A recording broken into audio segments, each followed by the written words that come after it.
Hai, Assalamualaikum dan selamat malam. Hari ini cikgu akan sambung untuk bahagian yang kedua.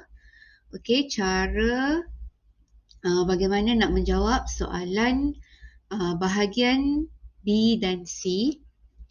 Okey, dan juga jawapan untuk kertas 2 fizik peperiksaan percubaan baru-baru ni. Okey, hari tu untuk part 1 cikgu bagi jawapan untuk soalan struktur sahaja. Jadi untuk kali ni cikgu akan sambung untuk bahagian 2, jawapan untuk soalan bahagian B dan juga bahagian C. Okey, tapi kali ni cikgu akan kongsikan bagaimana cara nak menulis jawapan tu. Okey, so cikgu tengok jawapan yang kamu hantar. Kamu masih lagi tak tahu macam mana nak tulis dekat kertas kertas jawapan nanti masa time exam kamu akan dapat helaian jawapan. Helaian kertas untuk kamu menulis jawapan. Jadi kamu masih lagi tak biasa untuk menulis dekat kertas kosong. Jadi kali ni cikgu akan share sekali macam mana nak tulis. So dekat skrin cikgu ni sekarang ni ada soalan dan juga kertas jawapan. So kertas jawapan kamu ni ada garis-garis macam ni kan. So kita akan mula menjawab dan cikgu akan tunjukkan sekali bagaimana cara untuk menulis jawapan. So yang first kita tengok dulu soalan.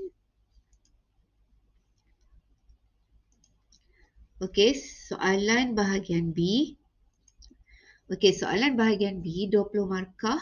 Kita ada 2 soalan dan kamu hanya perlu jawab satu soalan sahaja.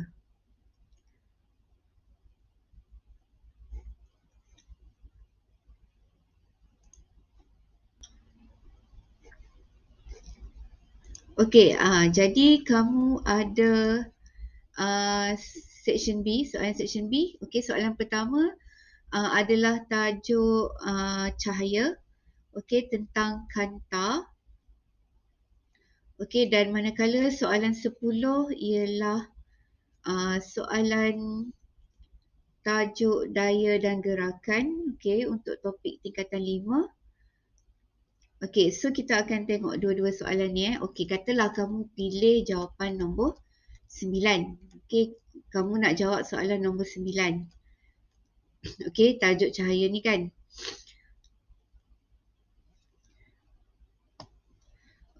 Hanya jawab satu soalan saja so kita tengok soalan Rajah menunjukkan dua kanta cembung P dan Q yang digunakan dalam sebuah teleskop astronomi. Panjang fokus bagi kanta P ialah 40 dan Q ialah 10 cm. So kamu conteng je kertas soalan kamu. Kemudian tengok macam biasa soalan pertama mesti akan tanya apakah yang dimaksudkan dengan panjang fokus. Dia akan tanya definisi. Kemudian soalan B dia akan tanya proses atau kaedah untuk dapatkan 4 markah. Baca dulu soalan. Kemudian bahagian C dia akan buat soalan modifikasi.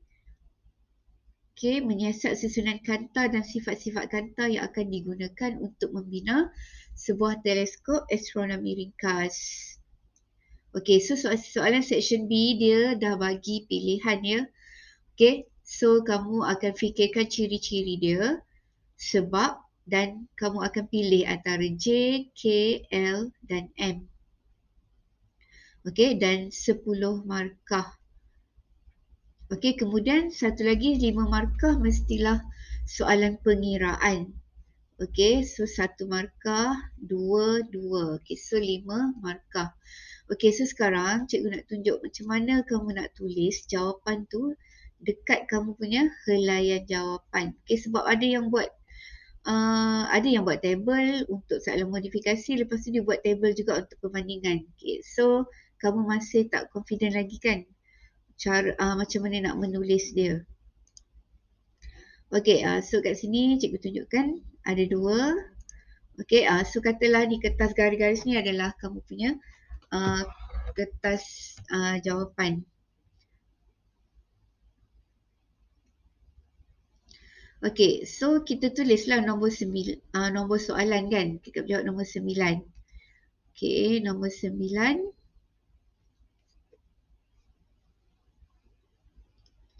Okay, 9 apa? Okay, katalah nak jawab 9A. Okay, tulis A. Okay, so jawapan kamu perlu jawab dalam bentuk okay, jawab saja dalam bentuk point. Okay, tak perlu buat dalam bentuk paragraph. Okay, contoh soalan A yang pertama. Apakah yang dimaksudkan dengan panjang fokus kanta? Okay, so apa maksud panjang fokus kanta? Okay, so jawapan dia ialah okay, tak tulis kat tu. Okay, jarak di antara titik fokus dan pusat optik kanta. Okay, so jawab macam tu je.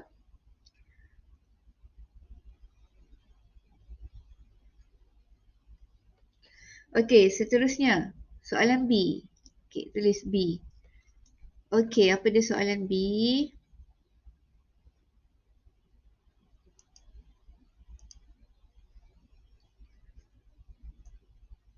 Okay, soalan B. Dengan menggunakan peralatan yang sesuai, terangkan bagaimana panjang fokus kedua-dua kanta dapat dianggarkan. Okay, soalan ni dia 4 markah. Maksud dia mesti kena ada 4 point tau. Okay, terangkan bagaimana panjang fokus kedua-dua kanta dapat dianggarkan. Okay, dia tanya kaedah macam mana kita boleh ukur panjang fokus kanta tu. Okay, ada dua kanta kan, kanta P dengan kanta Q. Okay, so yang pertama. Okay, so macam mana nak jawab? Okay, so sama ada ke buat B. Okay, buat point 1 ke pun boleh. Okay, tulis je. Okay, kanta cembung ditujukan pada objek jauh ataupun infinity. Okey, kemudian apa poin seterusnya? Okey, kalau ada lagi sambungan tulis je sampai bawah. Okey, kemudian buat poin kedua. Okey, jawab secara poin sahaja. Okey, kemudian skrin dilaraskan sehingga imej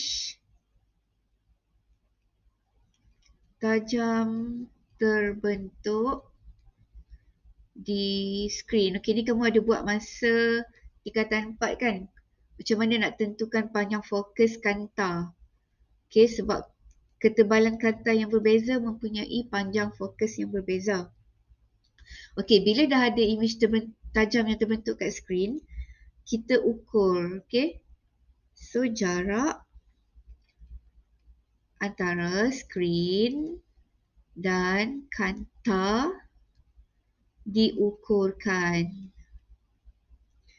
Okay, so yang keempat,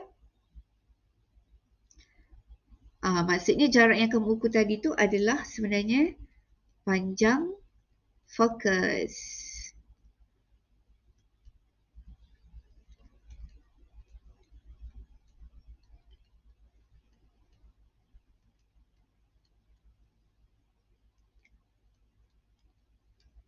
Okay, so jawab dalam bentuk poin sahaja. Okay, ni satu markah. Satu. Okay, so soalan section B ni Yang 4 markah ni memang sebenarnya dia bukanlah senang nak dapat semua markah tu, 4 markah tu. Okey, tapi kamu kalau apa yang kamu tahu tu kamu tulis je. Okey, dan tulis dalam bentuk point sahaja. Okey, tak perlu nak buat paragraf. Okey, seterusnya. Okey, jangan panjang ke bawah sikit. Okey. Kemudian soalan seterusnya adalah section C. Okey, Raja menunjukkan susunan kanta untuk membina sebuah teleskop astronomi ringkas menggunakan kanta P dan Q. Okey, ni cara macam mana nak buat teleskop. Okey, sebenarnya kalau untuk tajuk cahaya ni, soalan teleskop memang famous tau untuk modifikasi. Okey, kalau boleh kamu kena buat revision lah untuk teleskop dan juga mikroskop. Okey, so kita nak buat apa ni? Menyiasat susunan kanta dan sifat-sifat kanta yang akan digunakan untuk membina sebuah teleskop astronomi ringkas. Okey, kalau soalan section B, dia dah bagi ciri-ciri kat kamu tau. Okey, kalau kamu dapat table lagi senang. Okey, ini maksudnya kamu tengok ke kanan ni, ini adalah ciri-ciri dia. Okey, ni ciri pertama, ini ciri kedua, ini ciri ketiga, ini ciri yang keempat. Okey, dah dapat 4 point dan kita tambah 4 sebab. Kemudian point kelima kita pilih. Okey, pilih yang mana yang sesuai yang kita nak. Okey, untuk jawab soalan modifikasi 10 markah ni, okey, tak kira lah section B ke C ke, kita kena buat jadual Okey, so kita tengok macam mana cara nak jawab dia.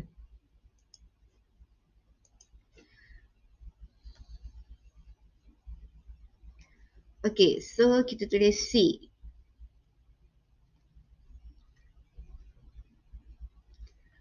Okey, C.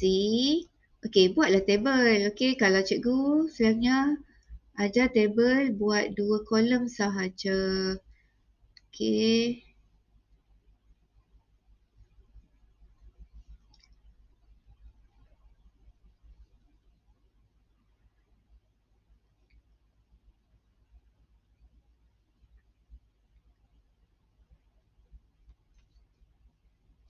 Okey. Sekejap. Dia terlalu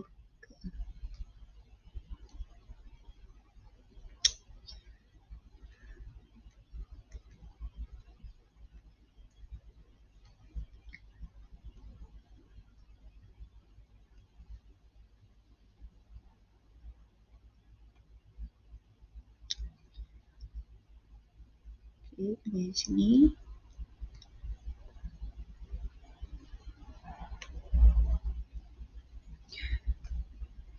Okey. So, dia terlalu besar pula kotak dia ni.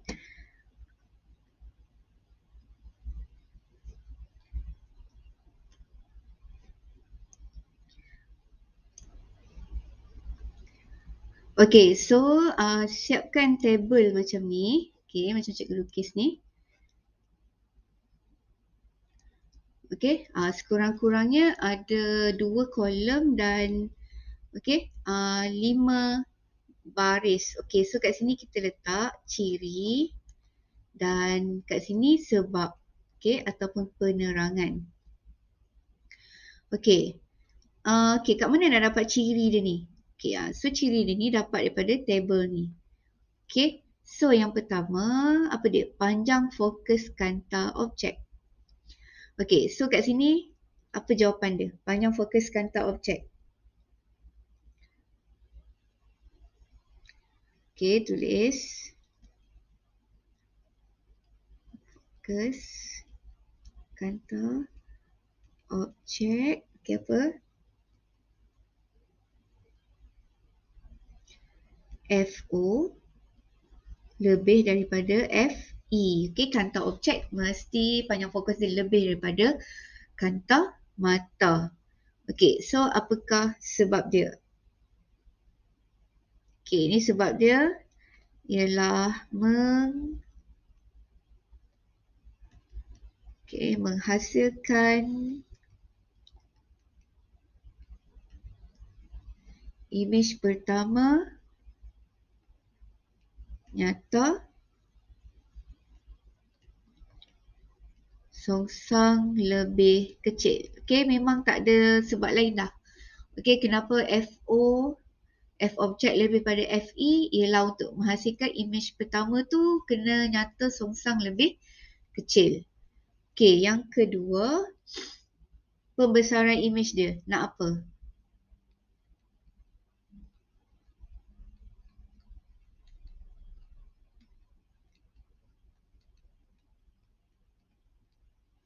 Okey, pembesaran image lebih besar. Okey, poin kedua, pembesaran image tu kena besar, tak bolehlah kecil. Okey, supaya kita nak menghasilkan image akhir yang besar. Okey, kita nak dapat image akhir tu besar yang dekat mata kita yang kita nampak tu kan. Okey, so pembesaran dia kena besar. Okey, kemudian yang ketiga, poin ketiga apa dia?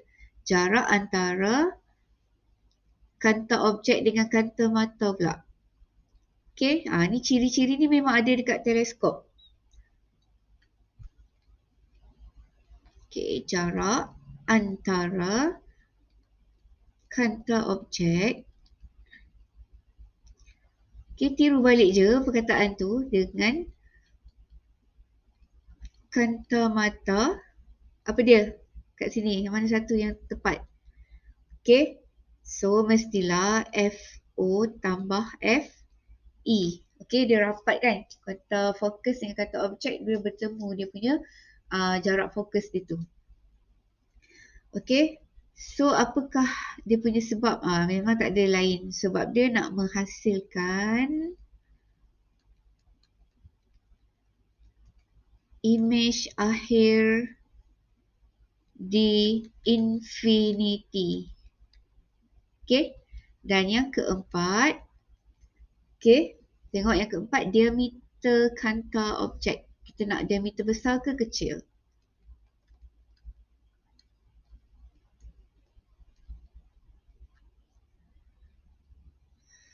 Kanta objek lebih besar. Okey, kita nak besar, okey, tak nak kecil Okey, apakah sebab dia? Lebih banyak cahaya masuk. Okey, kalau ada lagi nak letak, tambah je.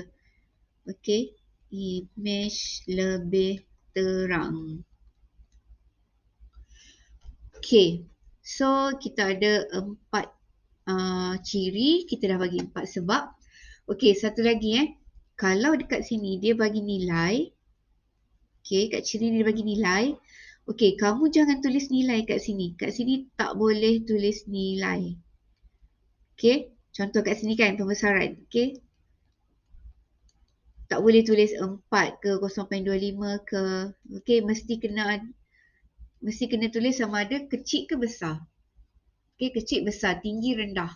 Okey, sederhana pun kita tak pakai perkataan tu kita nak yang mana? Lebih besar, lebih kecil, lebih rendah, lebih tinggi. Okey, so kita dah dapat 4 poin ni. Okey, mana kita nak dapat poin yang kelima? Okey, kita kecilkan lagi. Okey, so poin yang kelima, kamu boleh tulis kat luar. Okey. Okey, antara semua ni, yang mana yang mematuhi ciri-ciri yang kamu nak? Okey. Kamu nak panjang fokus FO lebih pada FE. Kemudian pembesaran besar. Betul.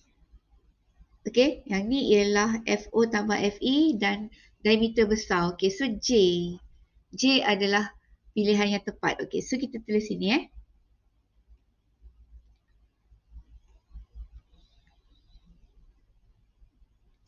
Okey, J dipilih kerana, okey, baru dapat 1 poin, 1 markah lagi. Kita kena tulis balik ciri yang kita nak tadi. Okey, J dipilih kerana FO lebih pada FE. Kemudian apa? Pembesaran lebih besar. Okay, lepas tu kena salin balik lah. Okay, jarak antara kanta objek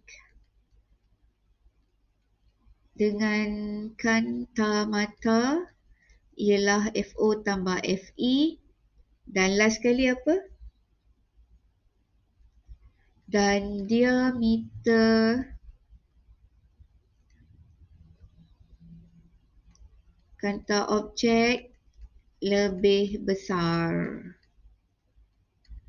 Okay. So kat sini 2 markah, 2 markah, 2 markah, 2 markah dan kat sini pun dapat lagi 2 markah. So kita dapat 10 markah. Okay.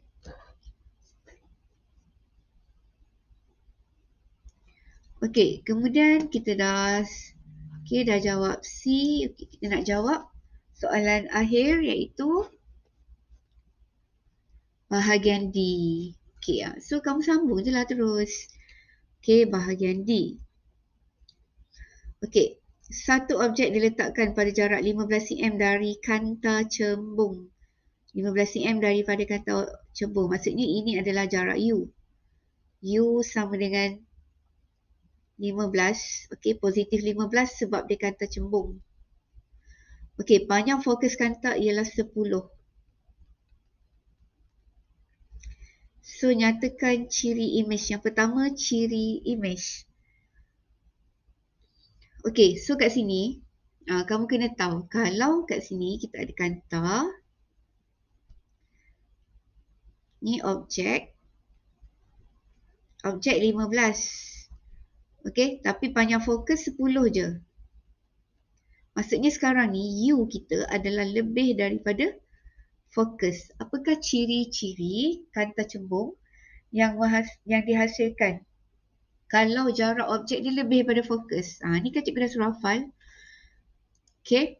So jawapan dia ialah mestilah nyata, tegak, dibesarkan. Okay, kalau boleh bagi tiga-tiga ciri dia. Okay, ni untuk jawab soalan pertama. Okay, soalan kedua. Jarak imej yang terbentuk, maksudnya dia nak V. Okay, kita ada U sama dengan positif 15. F pun positif 15. V kita tak tahu. Okay, macam mana nak buat? Okay, so kita guna formula kanta nipis iaitu okay, rumus ni. Okay, belek kamu punya senarai rumus. Okay, ada persamaan ni. Okay, 1 per U tambah 1 per V. 1 per 10. Okay, gunakan, kalau dia bagi cm, guna je cm. 1 per 15 tambah 1 per V.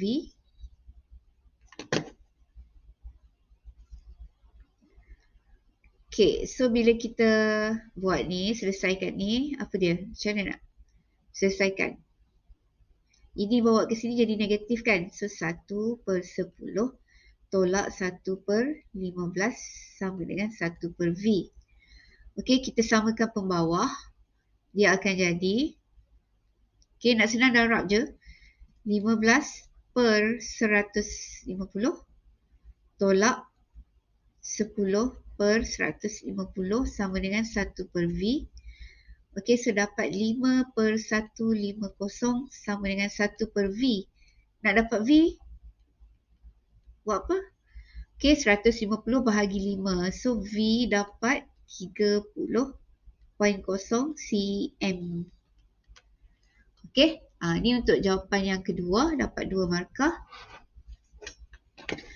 Okey, makin kecil ni cikgu buat.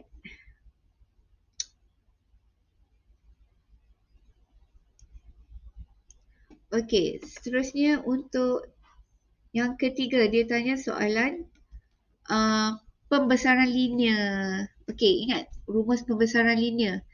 Sama ada M sama dengan V per U ataupun H tinggi imej per tinggi objek. Tapi kat sini kita ada V dengan U kan. So kita guna je lah. V sama dengan 30. U sama dengan berapa tadi U? 15. So dapat 2. Maksudnya 2 kali ganda. Okay. Pembesaran tak ada unit. So buat 2 sajalah. 2 pun betul. Okay. So dapatlah 20 markah. Okay. Senang ke susah? Okay. Dan okay, ada yang dapat markah tinggi juga Syahmi dapat jawab ni Okay, dan pengiraan ni pun senang je sebenarnya. Okay, sepatutnya boleh jawab. Okay, seterusnya untuk soalan nombor 10. Okay, so yang tak jawab, yang nak pilih nombor 10. Okay, soalan tingkatan 5 ni, tajuk tingkatan 5, daya dan gerakan. Dan memang ada pun yang cuba jawab soalan ni. Okay. Tapi sebenarnya kalau tajuk daya ni memang mencabar lah sebenarnya. Okay. Kalau cikgu akan pilih soalan nombor 9 tadi Okay, nombor 10. Okay, so macam biasalah. Okay, okay, tulis je nombor pun pemeriksa faham. Okay, nombor 10 tu section B lah kan. Okay, nombor 10 A. Okay, nombor 10. Okay, tengok ni soalan tentang luraian daya. Okay, apakah maksud luraian daya? Okay, kemudian buat pengiraan 5 markah. Pengiraan memang 5 markah. Kemudian, okay, soalan modifikasi pilihan tapi dia bukan bagi tabel, dia bagi gambar. Gambar ni susah sikit lah nak jawab berbanding tabel tadi. Okay, dan mana lagi 4 markah ya? 4 markah ni disuruh terangkan mengapa budak lelaki itu meluncur turun apabila kecondongan 30 darjah. Tapi kalau kecondongan 17.5 dia tak meluncur turun. Okay, this process ataupun kaedah. Okay, bagi bila dia ada 4 markah maksudnya 4 point lah kamu kena bagi. Okay, cikgu kecilkan balik soalan.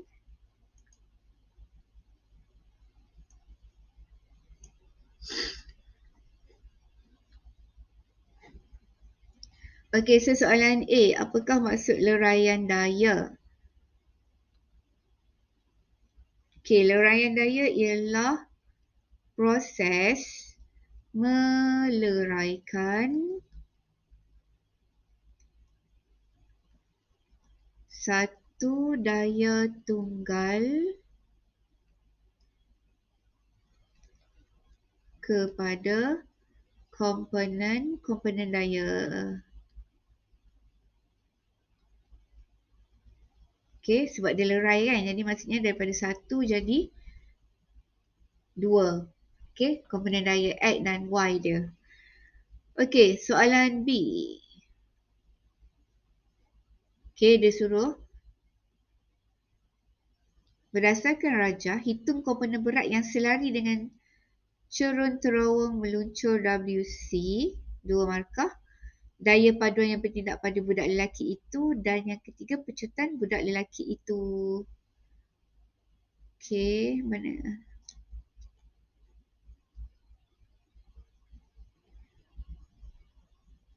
Rajah 10.1. Dia suruh tengok 10.1 je Okay, tengok sini 10.1. Mula-mula dia suruh cari WC. Yang kedua dia suruh cari daya paduan. Okay, daya paduan yang bertindak kat atas lelaki tu. Dan yang ketiga dia punya pecutan dia sebab dia meluncur turun kan. Okay, so yang pertama, soalan pertama. Okay, saya nak cari WC ni. Okay, so kalau kita lukis balik dia macam ni. Okay, bila kita nak leraikan daya 30 darjah. Okay, kemudian okay, WC tu kat sini kan. Okay, ini adalah weight. Okay, so kita ada Fx dan juga Fy. Okay, so kita nak cari dia. Okay, ni kat sini. Maksudnya kita nak dia punya Fx. Okay, so ikut je kaedah cikgu. Okay, kalau kamu tahu yang ni 30 darjah, kat sini mestilah 70 darjah kan? Dan kita nak Fx. Bila dia melekat je, kita terus guna cos. Okay? Tak payah nak tahu pula nak guna cos ke sin ke. Ingat je. Kalau sudut ni dia melekat dengan garis yang kita nak, kita ambil cos terus. Okay, so kita nak dia WC sama dengan, okay, berapakah W? W sama dengan 40 Newton kan? 40 kg. 40 kali 9.81. Okay, nak dapatkan dia punya ni. Dia punya weight dia. Okay. So, 40 kali 9.81 terus kali cos 70 darjah. Okay. Kalau kita nak garis yang ni, kita buat cos 30. Okay. So, dapat 196.2 Newton. Okay, so nak buat leraian daya ni senang je. Terus guna cos sahaja. Kat mana yang kamu nak tu, kamu ambil sudut dia. Sudut yang melekat dengan garis yang kamu nak, terus guna cos. Okay, soalan yang kedua.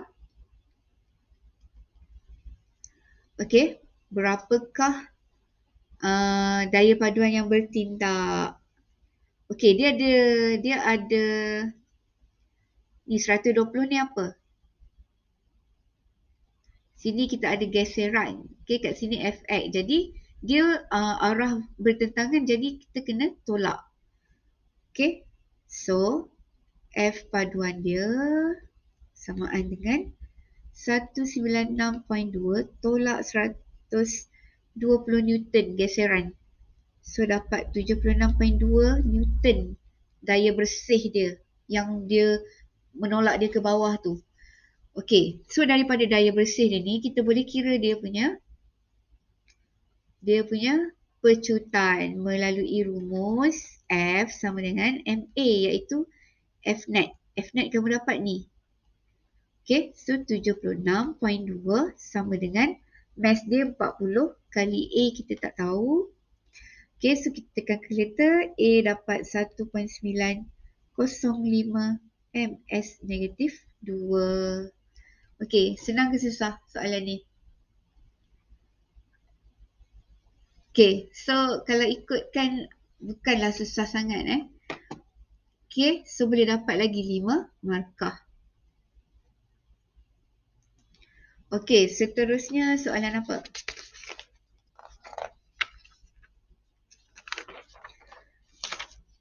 Okay, soalan seterusnya. Okay, 4 markah. Okay, so terangkan macam kaedah ataupun proses macam mana budak tu boleh meluncur kalau dia buat sudut dia 30 darjah. Okay, so kita sambung je jawapan kita untuk apa? Soalan C kan? Okay, so jawab dalam bentuk point. Okay, tulis dia dalam bentuk point. Okay, so point pertama.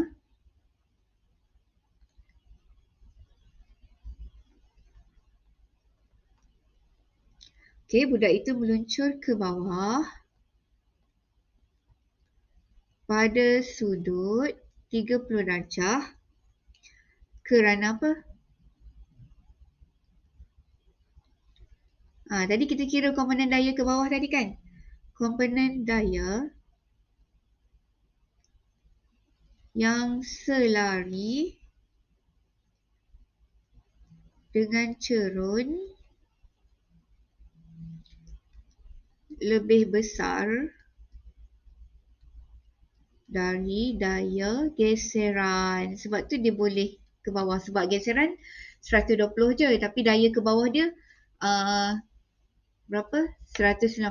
Jadi dia ada pecutan lah. Dia menang. Geseran kalah kan? Okey, ni satu. point pertama. Tulis je macam ni. Okay, next point kedua. Okay, oleh itu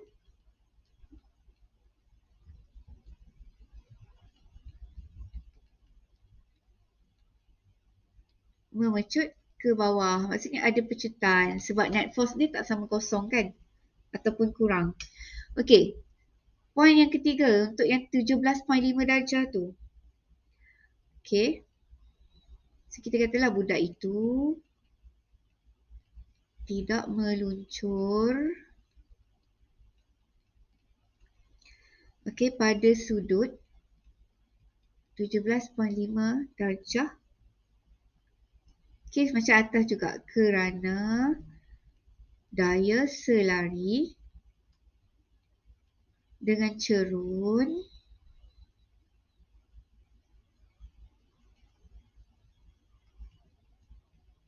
kurang daripada daya geseran. Kalau dia kurang, geseran yang menang, apa jadi kat dia? Oleh itu daya paduan, net force dia kurang.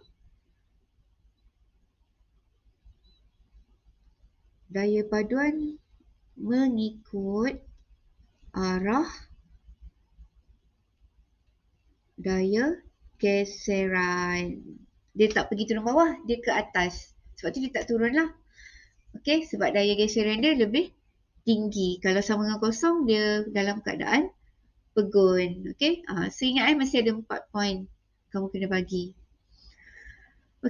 Dan seterusnya soalan modifikasi.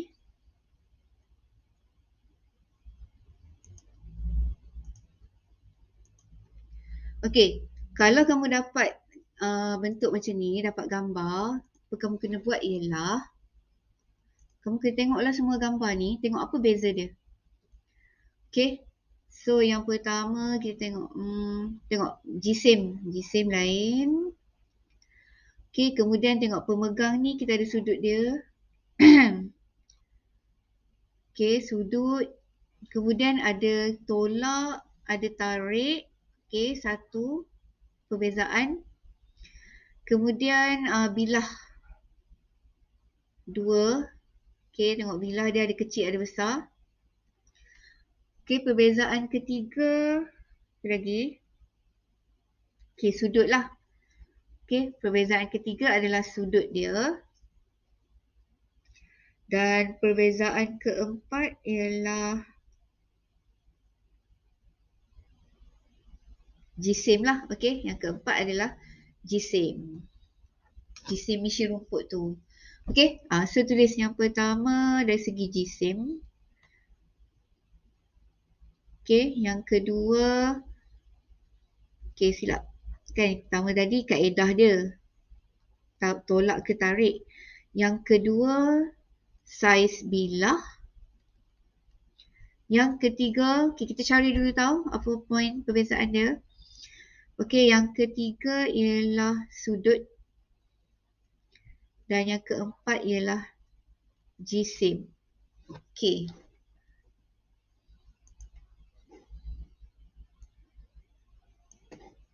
So macam biasa kita kena buat table ya.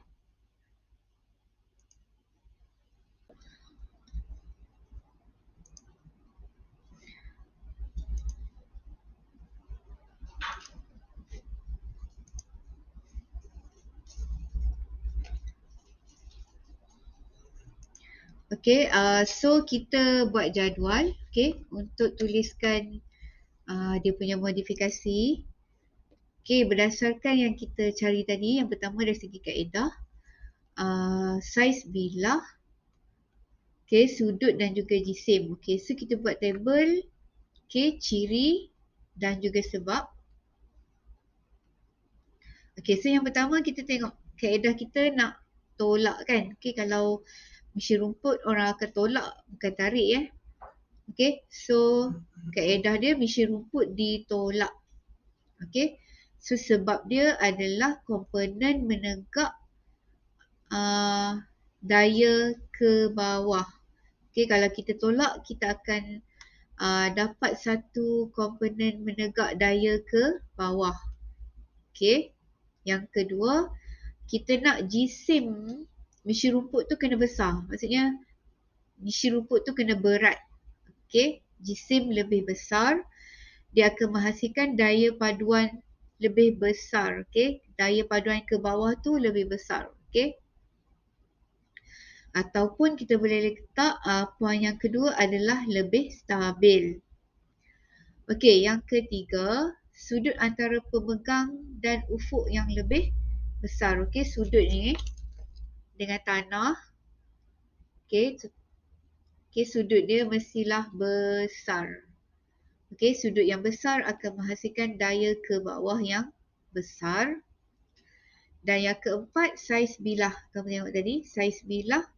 Saiz bilah mestilah kita nak besar supaya dia memotong lebih banyak rumput dengan cepat lah kan.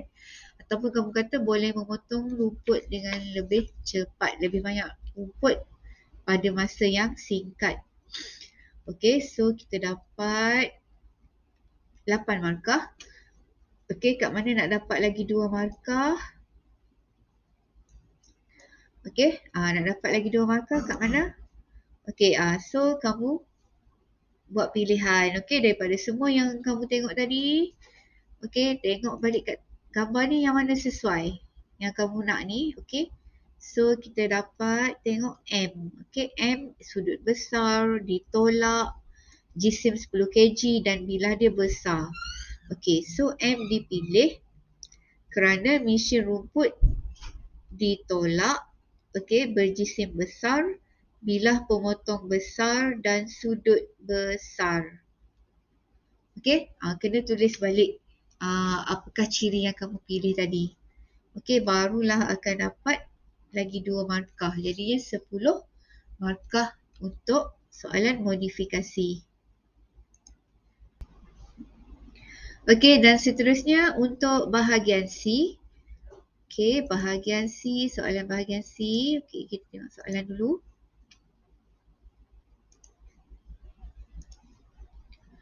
Okey, bahagian C ada satu soalan sahaja dan wajib dijawab, tiada pilihan.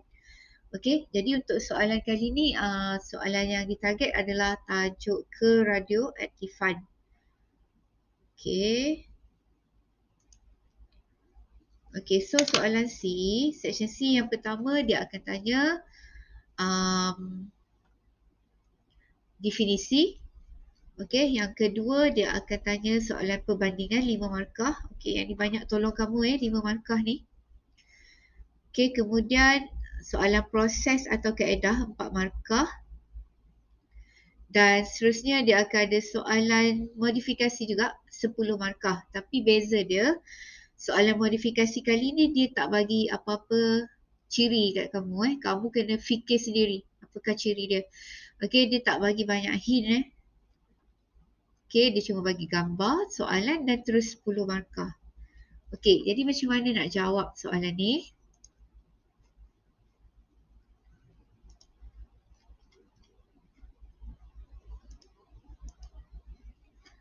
Okey, kita tengok balik. Okey, so macam biasalah kita tulis bahagian C. Okey, bahagian C. Okey, 11A. Okey, 11A. Dia tanya apa? Okey, apakah dimaksudkan dengan pembelahan nukleus? Okey, so pembelahan nukleus tu definisi dia apa? Adalah tindak balas nuklear apabila satu nukleus yang berat membelah menjadi 2 atau lebih nukleus yang lebih ringan dengan membebaskan tenaga yang banyak. Okey, baru dapat 1 markah. Okey, so tulis je bentuk point sahaja. Jawab dalam bentuk point. Okey, soalan B. Okey, 5 markah mesti cari 5 isi. Okey, yang pertama, bandingkan pembelahan nukleus dan pelakuran nukleus. Okey, ada 2 isi kat sini. Isi yang ketiga, cacat jisim. Isi yang keempat, tenaga nuklear yang dibebaskan. Dan yang kelima, hubung kait cacat jisim dengan tenaga nuklear yang dibebaskan. Okey, so kita tengok yang pertama. Okey, ini adalah perbandingan antara pembelahan dengan pelakuran. Okey, isi yang pertama, kita tengok bilangan neutron. Okey, nampak tak bilangan neutron dia? Okey, ini 1, kalau ini 3. Okey, pembelahan menghasilkan 3 neutron, pelakuran menghasilkan 1 neutron sahaja. Okey, so kita boleh buatlah perbandingan yang pertama.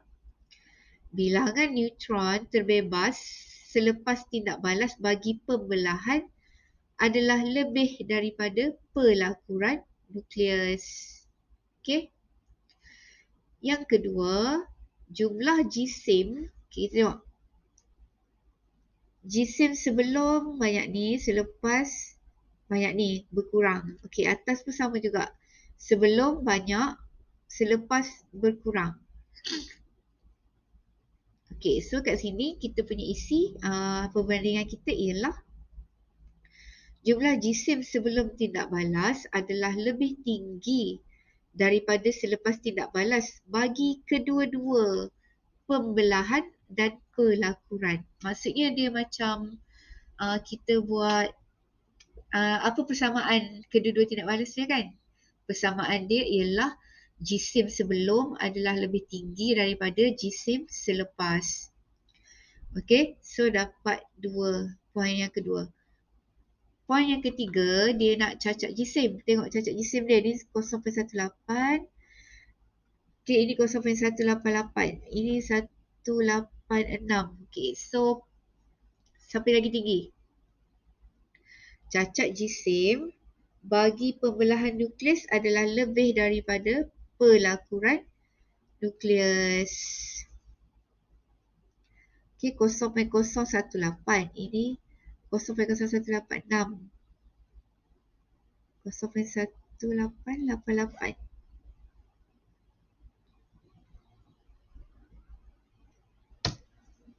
Okey, betul tak? Lagi tinggi. 186.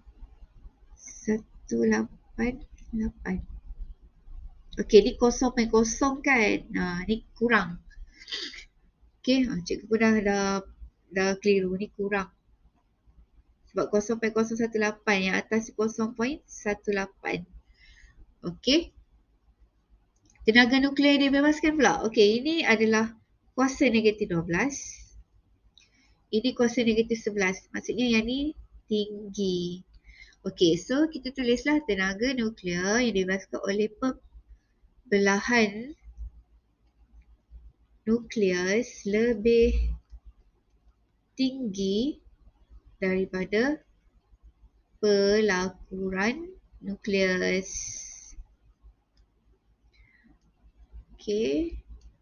Dan yang kelima, dia nak apakah hubungan antara cacat jisim dengan tenaga.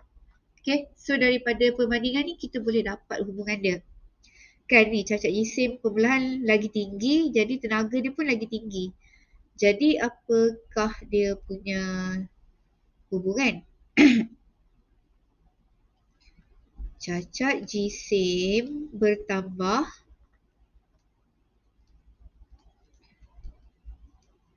tenaga nuklear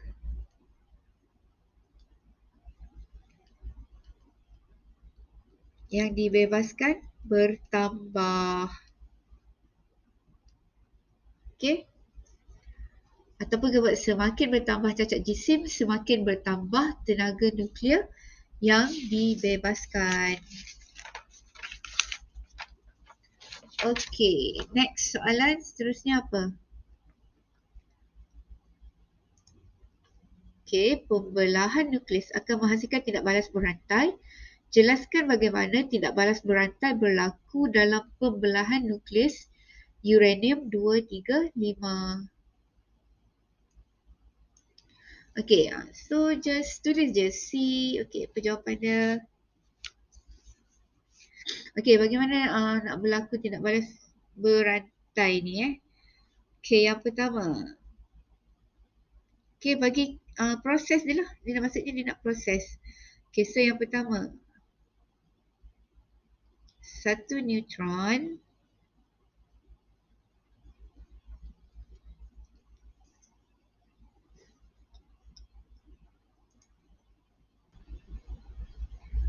Okay, so untuk proses ni, okay, isi yang pertama.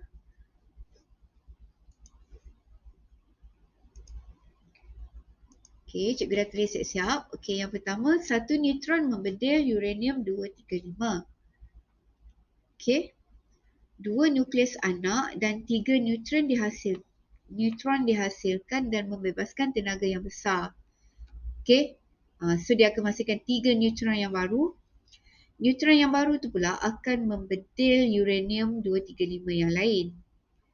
Dan bila dia bedil, dia akan menghasilkan lagi banyak neutron dan tenaga lebih besar dihasilkan dan dia berlaku secara berterusan. Sebab tu kita panggil berantai, dia tak stop kan. Okay, berlaku lagi 3, melanggar lagi 3, lagi 3. Okay, so ni dapat isi yang keempat, markah yang keempat. Okay, ni cara untuk jawab proses. So maksudnya kita kena jawab step by step. Okey, seterusnya kita nak jawab soalan modifikasi untuk section C. Okey, so sama juga. Modifikasi mesti kena buat table. Okey, ada 2 table, ada 2 kolom. Ciri, sebab. Okey, tapi tengok ni baris dia dah ada 5. 1, 2, 3, 4, 5 sebab kita nak letak 5 point. Okey, kita tengok apa soalan dia. Okey, anda dikehendaki. Okey, kita ada satu sistem penyanaan tenaga elektrik menggunakan arang batu. Okey, anda dikehendaki mencadangkan pengubahsuaian untuk mengubah logik kuasa arang batu kepada logik kuasa tenaga nuklear untuk menghasilkan satu sumber tenaga yang bersih dan selamat. Okey, huraikan pengubahsuaian berdasarkan aspek unsur radioaktif. Okey, dia bagi juga sikit hint kat kita kat sini. Unsur radioaktif yang diperlukan. Yang kedua, komponen-komponen penting dalam teras. Okey, dia nak teras nuklear. Okey, kita boleh bagi 2 point. Okey, langkah keselamatan untuk mengelakkan kebocoran radiasi pun boleh bagi 2. Okey, so yang ni kamu kena ingat untuk reaktor nuklear. Okey, macam mana nak buat reaktor nuklear. Okey, so cikgu dah buat table. Okey, so kita terus buatlah. Okey, yang pertama dia nak apakah dia punya sumber dia kan. Okey, bahan dia apa? Okey, yang pertama. Okey, satu kita nak guna uranium.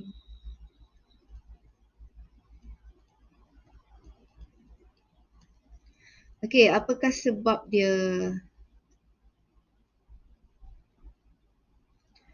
Okey, menghasilkan tenaga nuklear melalui kita nak buat tindak balas pembelahan nukleus.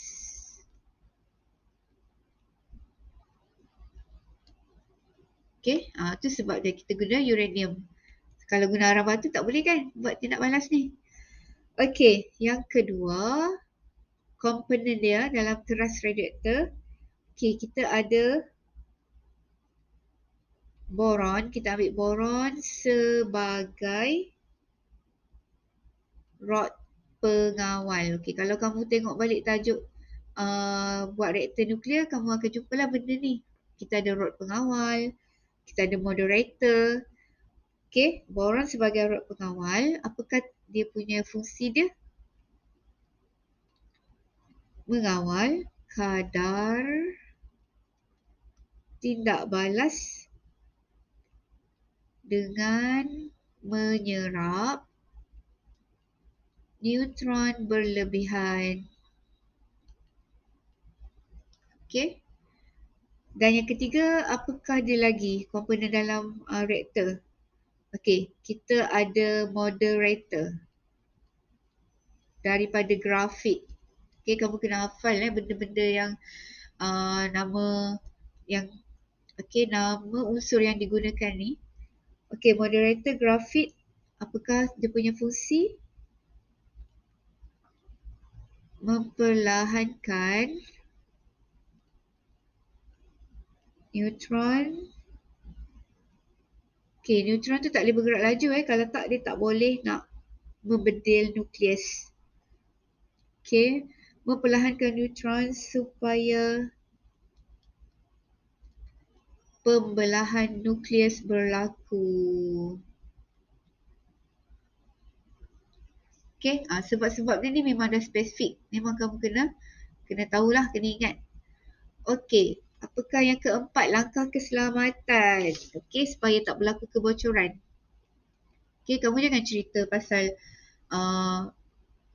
transformers lah apa tak. Kita nak dalam dia je, dalam reaktor tu je. Apa dia? Okey, so yang pertama kita nak dinding konkrit yang tebal. Okey, function dia adalah menghalang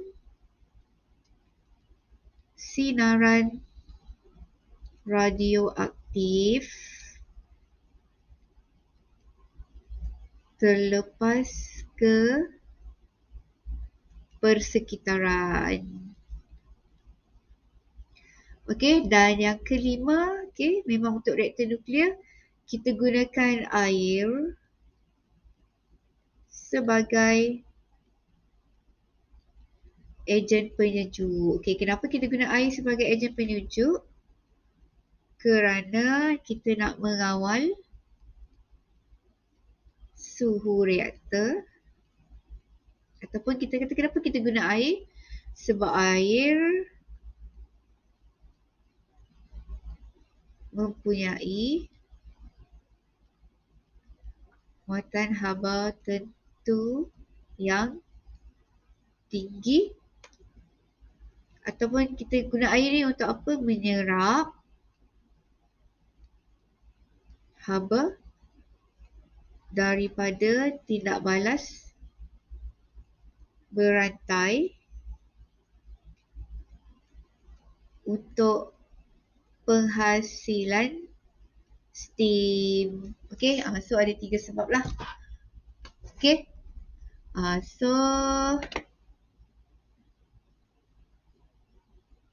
okey, so kamu dapat sini 2 markah, 2 markah, 2 markah, 2 markah dan 2 markah. So 10 markah. Okey, so sebenarnya section B dengan C ni sekurang-kurangnya 10 markah tau kamu boleh dapat. Okey, so kamu kena buat banyak revision tentang modifikasi lah, aplikasi, okey, untuk menjawab soalan bahagian B dan C ni. Okey, dan walaupun nampak susah tapi sebenarnya dia adalah satu tempat juga, satu part yang boleh membantu kamu curi markah. Okey, contohnya kat sini lah. Okey, jadi macam mana kamu jawab kertas kamu? Macam ni lah. Okey, so tak perlu nak, okey, tak perlu buat paragraf pun. Okey, buat dalam bentuk point sahaja. 2 helai untuk satu soalan pun dah cukup untuk menjawab. Section B 2 helai kertas, section C 2 helai kertas. Okey? Okey, so cikgu harap kamu buat revision balik jawapan yang cikgu bagi ni, dan cikgu harap tips dan juga cara penulisan yang cikgu tunjuk ni boleh membantu kamu nanti dalam peperiksaan. Okey, so kita dah habis dah bincang soalan kertas 2 fizik ya, untuk percubaan baru-baru ni. Okey, so cikgu stop dulu untuk video kedua ni. Okey, nanti kalau ada lagi cikgu akan buat video lagi lah. Okey, so jumpa lagi in the next video. Okay.